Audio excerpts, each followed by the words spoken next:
That's Mark Laughlin with the Ambidextrous Gunfighter. Started off with the ACOG. Turns out the ACOG mounted on this rifle, the mount is just too high, and it was going to require a significant like cheek riser to get eye and a good cheek weld, and then eyes level with the Optic. So I put that back on the BCM AR-15, the BCM Recce, and I've dug out of the my gun parts drawer a Burris Fast Fire II. It's a red dot optics, very lightweight. I've got it mounted way forward on the rail, so it's kind of like a long eye relief optic. And we'll see how that works. One thing I like right off the bat, besides it's putting it close to eye level, it's a little bit low. It needs to be up maybe 1/4 of an inch. But one thing I like though is that it's less top heavy, and that was the one thing that the Desert Tech MDR kind of suffered from, was even without an optic mounted on it, was a little bit top heavy, and then that becomes an issue if you're diving for cover. Like if you're doing the run and gun and you dive into cover, you want to rotate the rifle onto its side like a paintball gun, and then you dive in, and you don't want any excessive weight out on the barrel end or on this top end to cause it to want to roll on over. So that's one thing we're going to try. The other thing we've done is we pulled off the flash hider. Now that saves us, it saves us about 1 1/4 inches in overall length.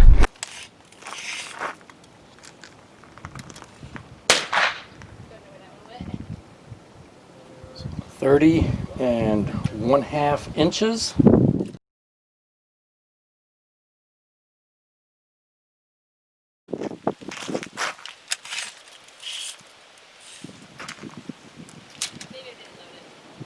$29 1/4 inches. So that's going to allow us to get up closer in behind the cover.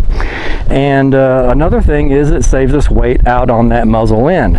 Now, you may think that here's the flash hider and its locking nut, and this only weighs about 3 ounces. So we're saving 3 ounces out on the end of the barrel, but that is on the end of a barrel. It's not just like we're holding it here close to where our support hand is, like on where the pistol grip is at. It's not sitting, the 3 ounces isn't sitting there, it's setting out here.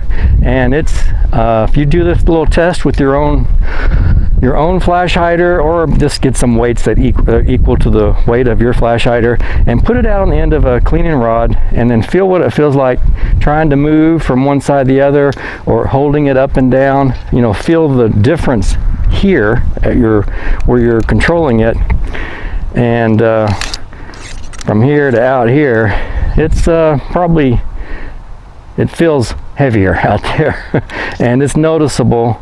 It's going to definitely have some inertia to resist movement if you're trying to shift from one target to the other. I mean, it's not maybe a huge deal, and since this has a 20-inch barrel, this is the RDB with the 20-inch barrel, which I'm thinking that it's probably not going to have a massive flash signature anyway, and I'm kind of the hypothesis at this point that it's better. I would rather have, instead of having, say, a 16-inch barrel with a flash hider, I would rather have a 20-inch barrel without it, you know, if that's my choice. And I think that this is going to be adequate. It's not going to be a huge ball of fire coming out of it without the flash suppressor. And but we'll try this when we get to the Ambidextrous Gunfighter Proving Grounds, where we can do some night shooting, and we'll compare this rifle without a flash hider with our BCM 16-inch rifle, 16-inch barrel rifle with a flash hider. So anyway, I'm going to get this Burris Fast Fire finished sighting in. I sighted in last night at home with my training laser, and we'll see. We got my mat set out here, so I'll get all set up and see if I can not suck so bad.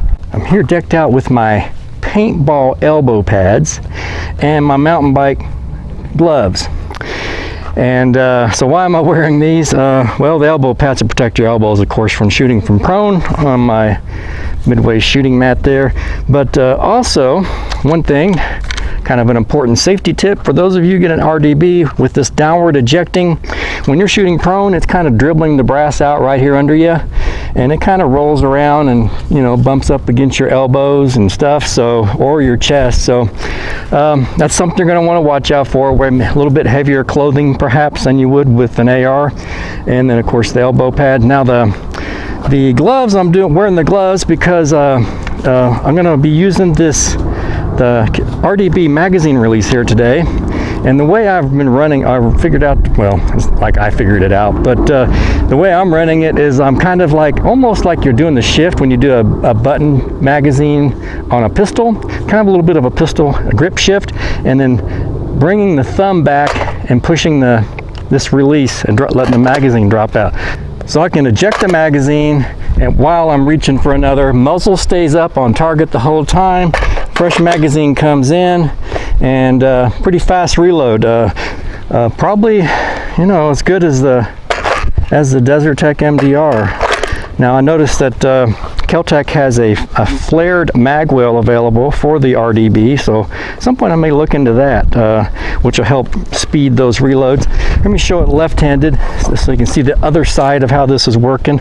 So here I've got my firing grip kind of coming off the firing grip a bit, hitting that release, magazine drops out, reach for my mag pouch, grab another, in, slide release, we're ready to rock and roll. And so back to the reason I'm wearing the gloves is my little tender thumbs, backside of my thumbs, kind of reaching back to shove that. If I do that a lot, it's definitely going to be a little bit sore, I can tell. Hopefully I'll kind of work up an RDB callus here on the backside of my thumb. I'll be ready to rock and roll without gloves. But for now I'm going to kind of wimp out and use my gloves. So. Okay, looks like the red dot. I'm gonna have to think about it a little bit. Maybe I'm not gonna be able to use it. I don't know. Anyway, chased around getting the 0. I did finally get. This is my last right-handed group right there, and I was shooting at that. And then over here is my left-hand group, and I was shooting at that. So clearly, let's see, I need to come up a lot, but I've bottomed out on my red dot for raising point of impact. I suspect that has to do with the fact that the sight is pretty far above the barrel, so I may have to zero at 50 or something. I don't know. I'm going to have to go think about the trajectory with the barrel being kind of probably 2 1/4 inches below the sighting system. Now also, I kind of sucked here. This is shooting off prone off the ground, unsupported, or with my elbow supporting it. But I'm controlling the rifle. This is Appleseed. That's a decent group there. That would within 4 minutes of angle, and this is at 25 yards, so that's 4 minutes of angle, about a 1-inch square there. About the same over here on the shooting right-handed. A little bit of vertical stringing, so I probably, and I'm pretty sure I wasn't really paying attention to my breath. I'm really excited about the rifle, so kind of ignored that. Also, the thing to note is where my windage was pretty close here, maybe a little bit off to the right, over on the left-handed side, off to the left a bit. And what that indicates usually, at least on conventional AR type rifles, is I'm not getting my elbow directly underneath the rifle. So I've got it probably basically zeroed for shooting right-handed, and then left-handed with my elbow not directly underneath. It's off to the left a little bit or something, so we'll work on that. But it seems to be working good. I got it dialed in using Chad Enos's technique for bottoming out the gas adjustment screw, and then backing off to 10, and then you load 1 round in a magazine, fire. If it locks back, back off a couple more. If it locks back, keep going. When it stops locking back, you go back in 4 more clicks on the gas adjustment. And yeah, it seems to be working great, just doing that. The felt recoil seems to have reduced a bit, so that's nice. I did get some slow-mo footage, so we'll see how that does for the muzzle flash with that bare barrel with no flash hider on it. I think with the 20-inch barrel it's going to be fine. So.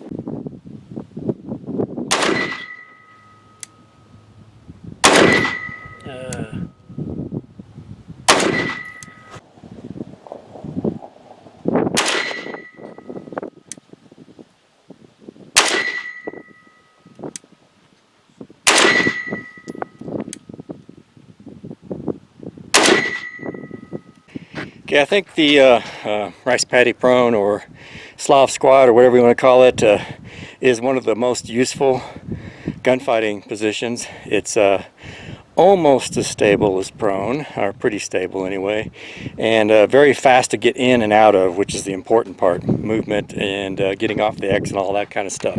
Anyway, doing left and right handed, of course my groups still open up with it's not as stable as prone, but still not too freaking bad, huh?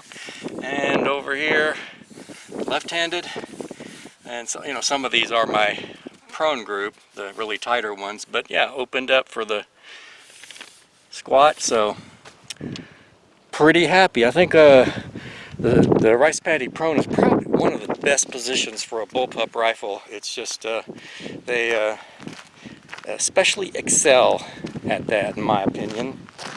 Some, you know, maybe an offhand and pretty good too. Freaking prone as well. I think prone maybe sometimes a prone maybe a little bit longer. Maybe the longer rifles have some, I don't know, maybe some advantage, at least if you're using a sling for support. I found that, at least for me, so far I'll do some more testing with RDB, that so far the sling is not something real useful for me prone with the bullpups, but we're going to do some more testing on that when we get to the ambidextro gunfighter proving grounds. Anyway, it's Mark Laughlin with the Ambidextro Gunfighter. Please like, share, and subscribe. Thanks for watching.